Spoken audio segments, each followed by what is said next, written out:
Lo dijo en la primera hora. Muy bien, 7:13 en la mañana, seguimos. Esto es a primera hora a través de Armónica FM y las plataformas digitales del portal Primera Plana. A ver, ampliemos los conceptos sobre, a propósito del comentario de este periodista, ¿no? Como siempre digo, es mi opinión, la mía. Es mi verdad, la mía. Cada uno tiene su propia verdad, por eso a mí no me van a escuchar jamás decir que hay una sola verdad. Cada uno tiene su propia verdad en el ejercicio de su libertad de expresión. Siempre yo hablo en cambio de que esa verdad debe ser argumentada. Ampliemos los conceptos con dos especialistas en la materia, de quienes, por supuesto, permanentemente, Belkis y quien les habla, aprendemos y nos nutrimos de sus criterios. Acá en la cabina está la constitucionalista Jimena Ron Herráez y de forma telemática desde el Manso Guayas, el doctor Carlos de Tomaso, también constitucionalista. Ambos les quiero agradecer por la gentileza de destinarnos estos minutos para comentar este desaguisado que está ocurriendo. Y empiezo con Jimena Ron. Doctora, bienvenida, buenos días. ¿Quién tiene la razón? ¿El gobierno o la asamblea? Buenos días, bienvenido. Hola, Fabricio, Belkis y a todos los que nos escuchan. Es complicado, Fabricio, yo creo que se cometieron errores de lado y lado, ¿no?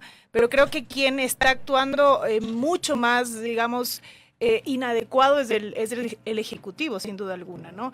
Porque después de todo, y esto creo que es importante destacar, todo lo que la Constitución establece como norma tiene que ser desarrollado en una ley. Esto es, digamos, concepto básico, ¿no? Derecho constitucional 1.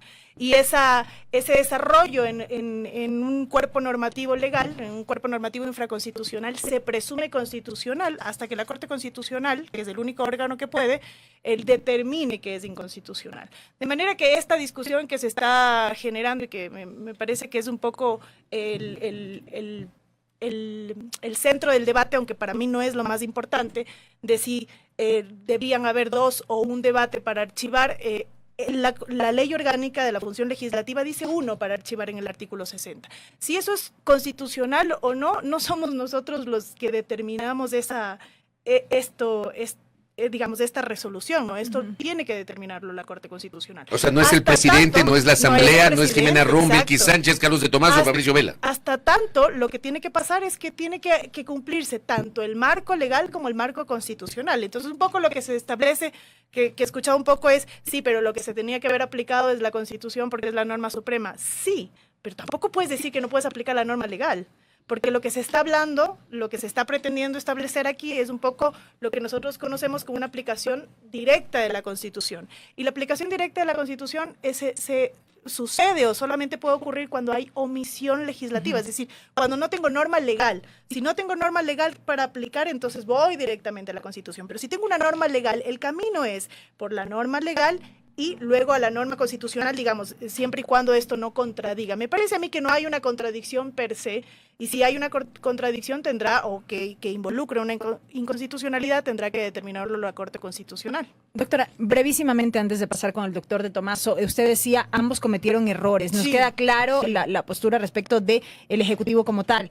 Pero ¿qué pasó con la Asamblea? ¿Cuál pudo haber sido ahí el error? ¿No dar paso finalmente al segundo debate para que se archive y habernos evitado todo este embrollo? Totalmente. A ver, yo también pienso eso. Yo creo que la Asamblea Nacional pudieron curarse en sano. No tenía que dejar espacio a la duda, y ahí digamos, yo quisiera pensar que es un problema de falta de análisis, ¿no? Pero no sé, no estoy segura. Pero en todo caso, lo que la Asamblea sí hace es dejar este error, digamos, esta zona de penumbra en la que el Ejecutivo, digamos, se ancla para poder hacer esto que me parece mucho más grave que lo que hace la Asamblea Nacional, que es emitir el decreto ley de forma, digamos, mucho más autoritaria, ¿no?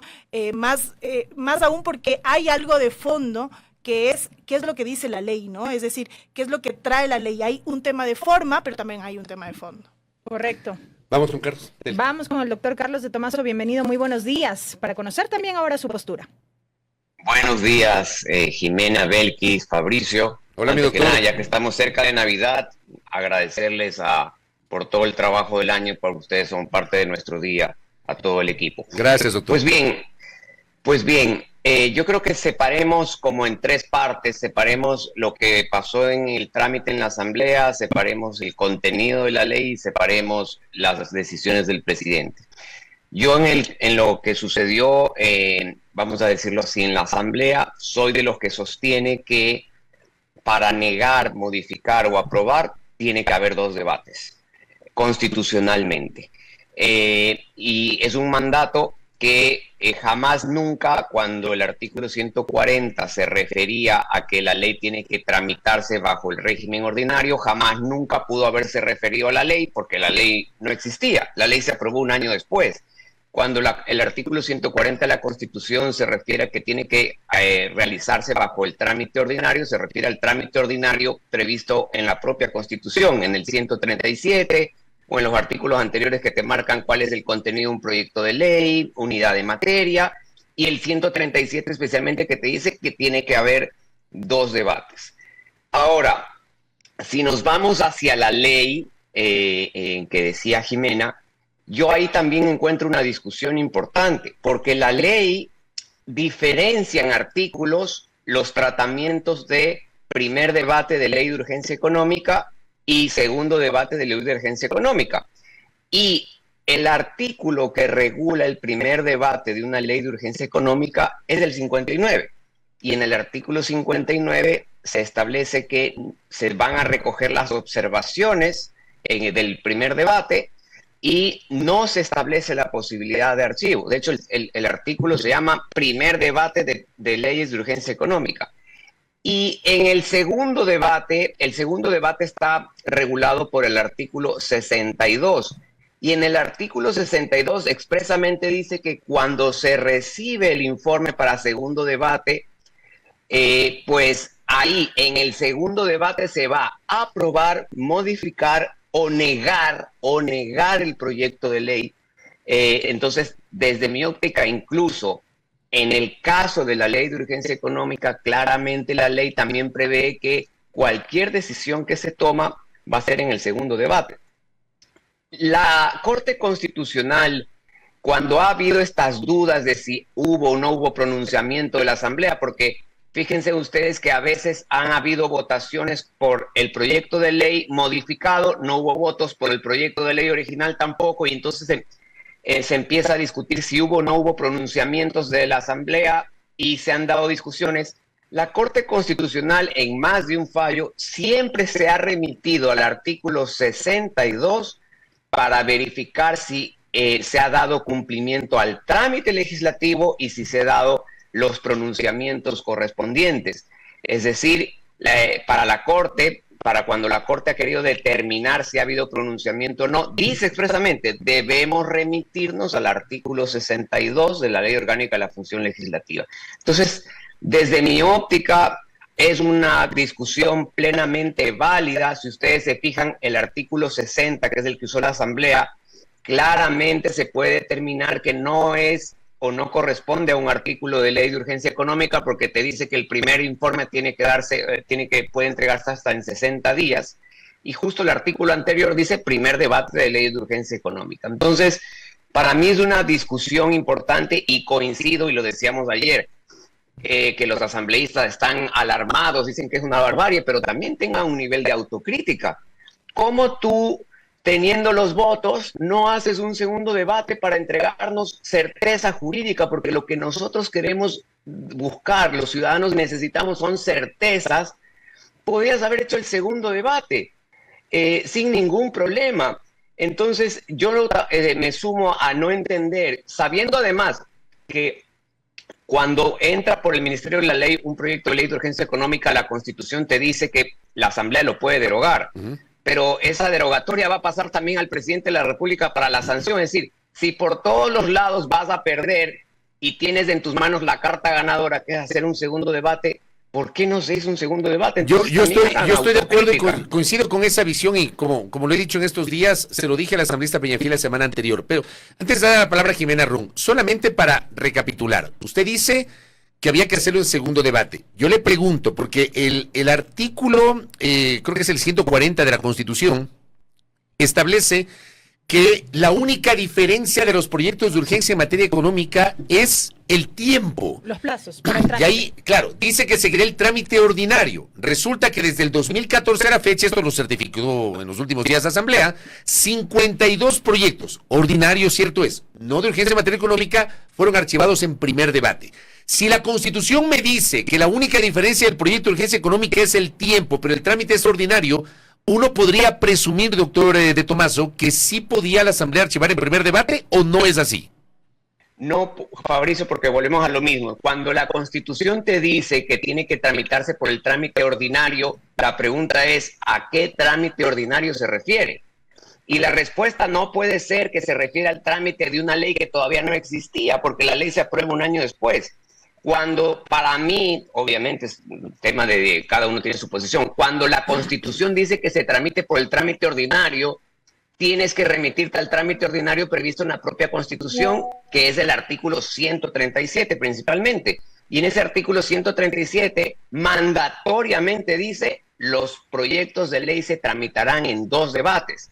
Y si tú sigues la lógica de la Constitución, entonces en el primer debate se recogen observaciones, en el primer debate pueden participar personas de la sociedad civil que tengan preocupación en el proyecto de ley, para en un segundo debate, recogidas las observaciones, puedas tomar la decisión de aprobar, negar o modificar. Esa es la lógica constitucional. La ley fue aprobada un año después y esto de que se ha aplicado el artículo 60 hace más de 10 años, tenemos muchísimos casos, Fabricio, de que una ley puede haber estado con vida, pese a ser inconstitucional, con vida porque por una u otra razón no ha sido analizada en las funciones de control constitucional por la Corte Constitucional. Y hemos tenido a veces casos de declaratorias de inconstitucional de una ley que ya tenía 12, 13, 14 años de vigencia. Entonces eso no te marca en nada. Ahora, acá sin duda, las opiniones de todos nosotros, pues, vamos a decirlo, pueden ser importantes, pero sin duda la que va a tener que definir en esta parte de si se puede o no archivar un proyecto de ley de urgencia económica en primer debate, va a ser la Corte Constitucional, porque se ha generado esta duda por la introducción legislativa de un artículo que otorga esa facultad. Correcto, desde mi óptica, plenamente inconstitucional. Correcto. Gracias, doctor. Doctora Ron, yo quisiera entender esta postura del doctor de Tomaso en la medida en que la discusión se sigue también circunscribiendo en el sentido de que el trámite ordinario de una ley faculta que este proyecto pueda también ser archivado en primer debate.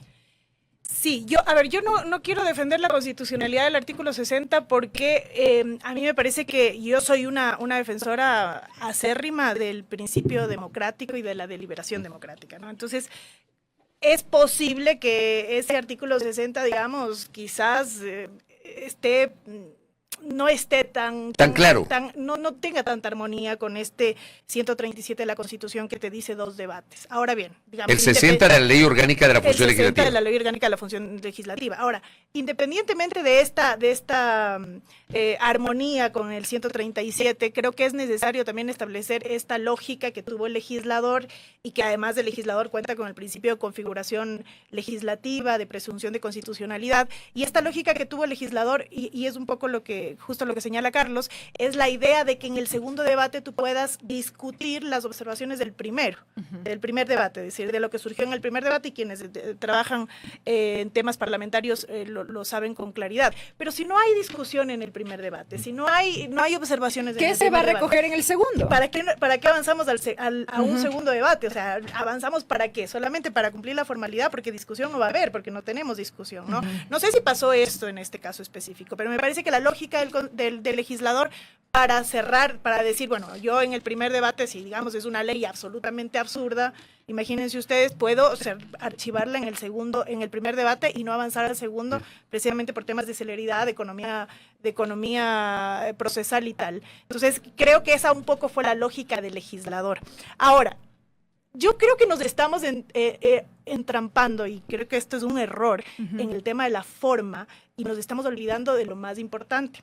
Si la crítica del presidente de la República, escúchenme este razonamiento, si la crítica del presidente de la República, el cuestionamiento del Ejecutivo de los asesores del Ejecutivo incluso, es no se hicieron los dos debates, y como no se hicieron los dos debates, yo te presento el decreto ley. Entonces, en el fondo, lo que tú estás cuestionando es que no hubo deliberación democrática. ¿Qué es la deliberación democrática? Que no hubo la suficiente discusión por parte del legislativo y por parte de la ciudadanía, además porque la ciudadanía debate también y entra a establecer observaciones respecto de un proyecto de ley. Pero si tú me lo presentas vía decreto ley, tú te estás comiendo toda la deliberación democrática. Por último, lo que hace, por eso es que yo digo que es mucho más inadecuado lo que hace el presidente del Ejecutivo que lo que hace el legislativo, porque el legislativo quizás erra, ¿no? Quizás se equivoca, pero por lo menos tiene un debate democrático. El ejecutivo no tiene ninguno. Desconociendo absolutamente todo. Y eso sí es una causal de inconstitucionalidad. ¿Por qué? Porque y usted, quien sigue un poco el tema constitucional, recordará, la ley de fomento ambiental fue declarada inconstitucional por la Corte Constitucional precisamente porque no tuvo, y pasó lo mismo, ¿no? Solamente que con el tema de los votos. La Asamblea no alcanzó los votos. Era una ley de urgencia económica y el presidente la mandó vía decreto ley. La Corte Constitucional la declaró inconstitucional porque faltó la deliberación democrática, porque para la Corte Constitucional, y esto además no es un tema que se nos haya ocurrido a nosotros como país, sino que es un tema de principio constitucional tributario, no taxation without representation, que es no impuestos sin representación política. Por eso es que yo digo que es un tema de fondo. Para que se nos pueda poner impuestos como sociedad, tiene que haber un debate democrático previo. Debate democrático. No puede el presidente imponernos una ley que trae impuestos que además nos afectan a todos, porque no es un impuesto para una parte de la población, porque es un impuesto, por ejemplo, cuando plantea el tema del impuesto a los autos usados, básicamente esto es un impuesto para todos, para la mayoría de personas, ¿no? Entonces, esto de aquí requiere necesariamente o forzosamente un debate democrático, es decir, que establezca la posibilidad de que la ciudadanía se pueda pronunciar respecto a la afectación.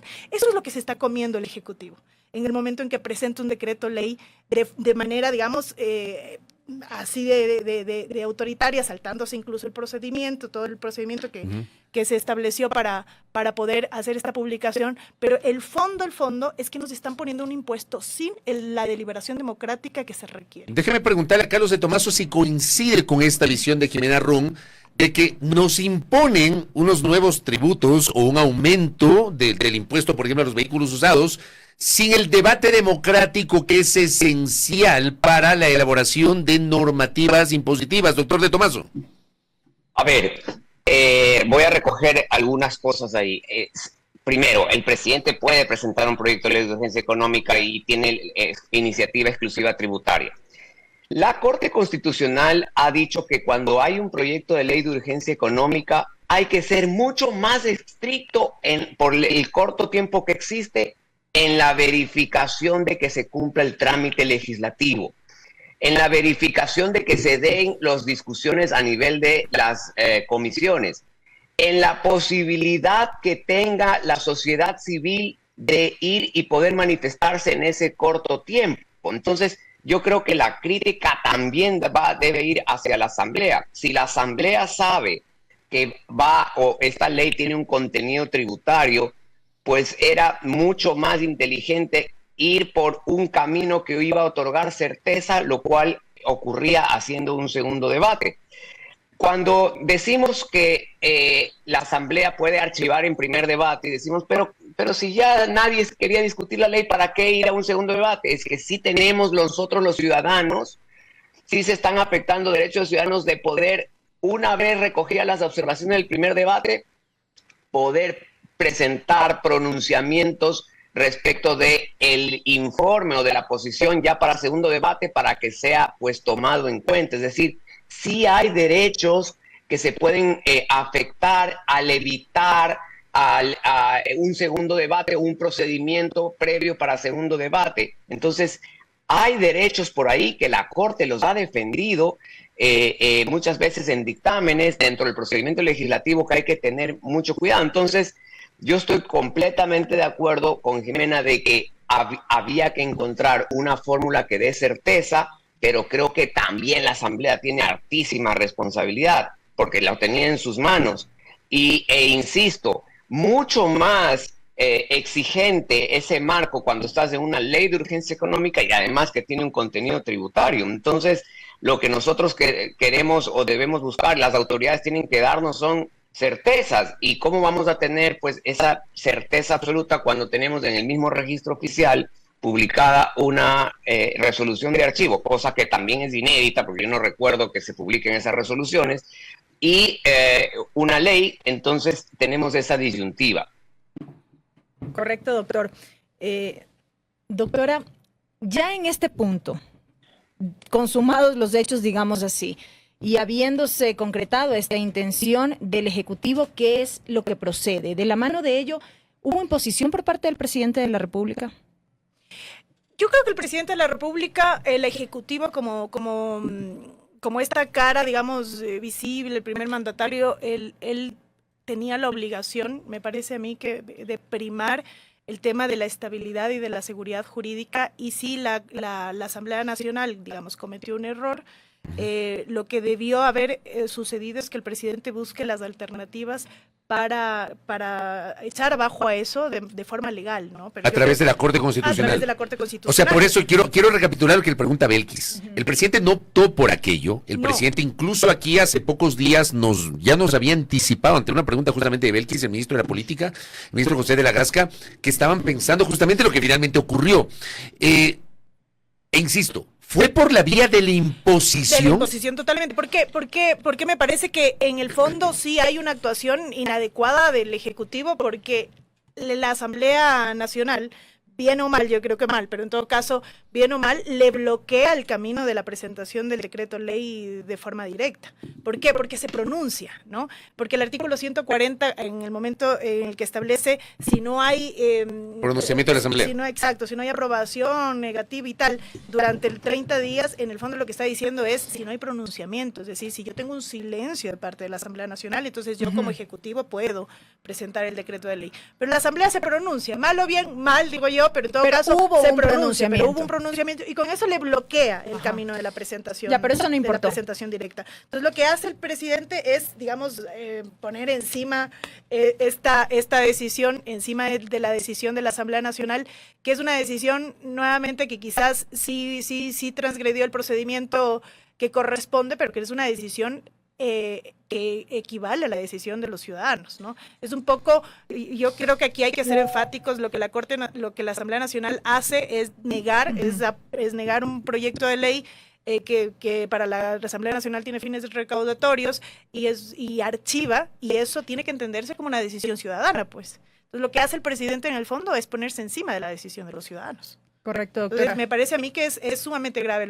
Yo creo que el ¿Qué camino hacemos con ese acto impositivo? El camino era encontrar la solución, la mejor solución, digamos, que no agreda este sistema democrático que tenemos y que no agreda la seguridad jurídica. Lo que equivale ahora un poco, la Asamblea Nacional ya adelantó y dijo, bueno, yo voy a presentar la acción de inconstitucionalidad, nuevamente le ponemos a la Corte Constitucional a discutir estos temas, pero me parece correcto en el fondo, ¿no? Y la Corte Constitucional tiene decisiones, sobre todo un voto salvado del doctor Herrería, en la que dice la Corte Constitucional sí es la válvula de escape cuando el sistema político se entrampa. Bueno, estamos hoy por hoy, en uno de estos choques políticos entre Ejecutivo y Legislativo, y pues no le corresponde sino a la Corte Constitucional solucionar el problema. Correcto, doctora. Doctor de Tomaso, ¿coincide con esta visión?